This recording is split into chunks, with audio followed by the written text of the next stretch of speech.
오늘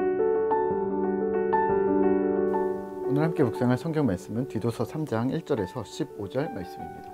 디도서 3장 1절에서 15절 말씀입니다. 오늘은 8절 말씀을 읽겠습니다. 이 말이 미쁘도다. 원하건대 너는 이 여러 것에 대하여 굳세게 말하라. 이는 하나님을 믿는 자들로 하여금 조심하여 선한 일을 힘쓰게 하려 함이라. 이것은 아름다우며 사람들에게 유익하니라. 아멘. 오늘 함께 생각할 주제는 굳세게 말하기입니다. 오늘은 디도서 3장으로 디도서를 마무리하는데요. 디도서의 전체적인 관점은 이렇습니다. 바울이 자신의 동역자인 디도를 그레데 교회에 남겨두고 왔다는 것, 그리고 디도는 그 일을 마무리하고 다시 바울의 전도팀과 합류하기로 되어져 있는 중요한 팀원이었습니다. 바울은 디도를 자신의 믿음의 아들이라고 부르고 있을 정도로 아주 중요한 사람이었던 거죠. 디도는 그레데 교회에서 해야 할 일이 두 가지가 있었는데요. 하나는 교회의 리더를 세우는 일, 두 번째는 바른 믿음을 세우는 가르침을 주는 일이었습니다. 그래서 바울은 디도서 1장에서 교회의 리더의 자질을 언급했다면 2장에서는 바른 믿음에 대해 세대별, 계층별, 성별로 각기 필요한 조언들을 합니다. 마지막 3장에서는 디도와 같은 교회의 리더들에게 더욱 특별히 당부하는 이야기로 디도서를 마무리하고 있다고 보시면 될 듯합니다. 1절과 2절입니다. 너는 그들로 하여금 통치자들과 권세 잡은 자들에게 복종하며 순종하며 모든 선한 일을 행하기를 준비하게 하며 아무도 비방하지 말며 다투지 말며 관용하며 범사의 온유함을 모든 사람에게 나타낼 것을 기억하게 하라. 아멘. 지도자들은 통치자들과 정부 당국에 복종하고 순종하면서 선한 일을 행함이라는 원칙에서 벗어나지 않도록 당부합니다. 무조건적인 순종이 아니라 하나님의 기준에 있어서 선함이라는 원칙을 지켜야 하는 것이 마땅한 일인 거죠. 올바름이라는 기준, 선함이라는 기준을 하나님의 관점에서 잘 세워야 하고 원칙이 되어야 합니다. 왜냐하면 교회의 리더들의 말 한마디, 행동 하나하나가 공동체 구성원들의 방향을 결정하는데 큰 역할을 할 수 있기 때문이죠. 더불어 비방하지 말고 다툼하지 말고 관용과 온유함을 모든 상황, 모든 사람에게 나타내기를 부탁합니다. 우리 역시 이전에는 어리석은 자였고 순종하지 않는 자였고 죄 가운데 거하는 자였음을 기억하며 관용을 베풀라고 합니다. 우리가 주님께 은혜로 의롭다함을 받았기 때문입니다. 6절과 7절입니다. 우리 구주 예수 그리스도로 말미암아 우리에게 그 성령을 풍성히 부어주사 우리로 그의 은혜를 힘입어 의롭다 하심을 얻어 영생의 소망을 따라 상속자가 되게 하려 하심이라. 아멘. 왜 이렇게 거창하게 말하는 걸까요? 그 다음 이어지는 사명이 매우 중대했기 때문입니다. 8절입니다. 이 말이 미쁘도다. 원하건대 너는 이 여러 것들에 대하여 굳세게 말하라. 이는 하나님을 믿는 자들로 하여금 조심하여 선한 일을 힘쓰게 하려 함이라.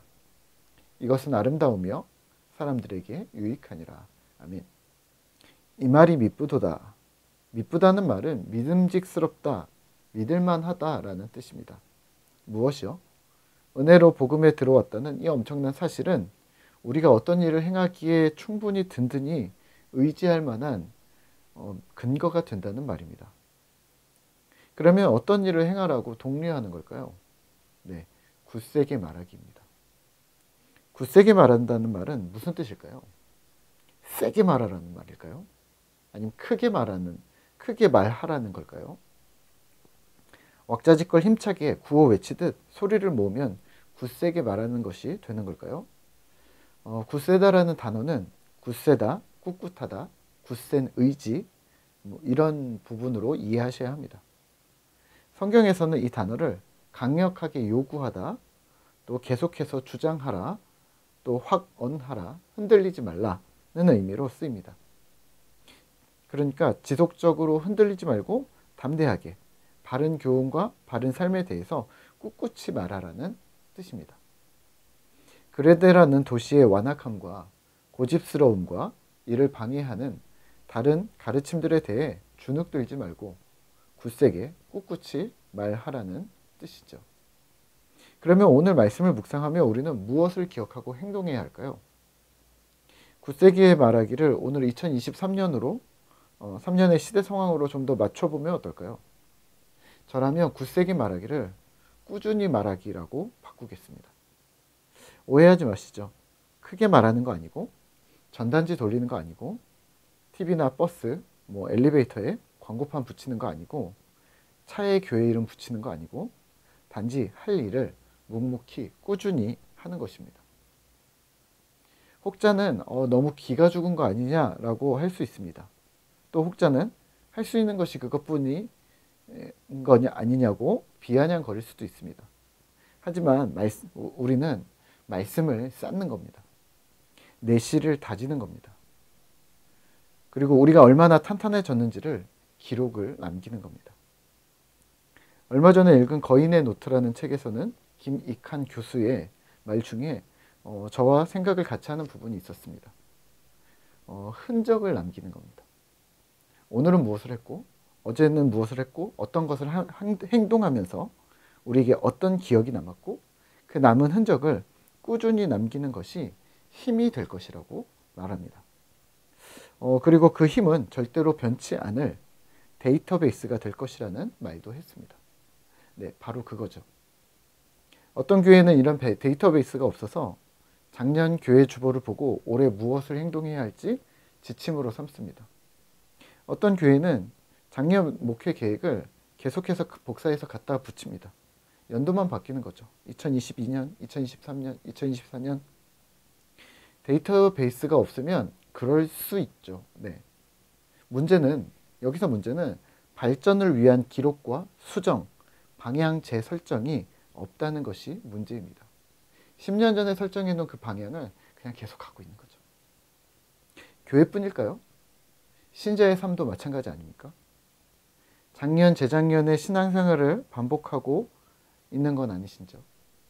작년, 재작년의 신앙의 목표를 올해도 여전히 똑같은 데이터베이스 초기화해서 올해도 똑같은 목표로 살아가고 있는 것은 아니죠.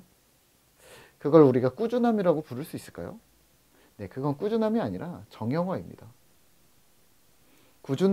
꾸준함과 굳셈은 형태가 아니라 원칙이 변하지 않는다는 말입니다. 대신 형식이나 방법은 무궁무진하게 발전하고 보완하고 있다는 걸 기억하셔야 합니다. 부탁드리기는 말씀이 생명임을 기억하며 꿋꿋이 그 말씀을 붙드셔야 합니다. 말씀과 삶이 병행되어야 한다는 사실을 기억하며 끈질기게 주를 따라 살으셔야 합니다. 힘을 내시죠. 오늘 저도 주님 붙들기 그리고 그런 삶을 위해 삶의 영역에서 영향의 범위를 넓히기를 꾸준히 시도하도록 하겠습니다.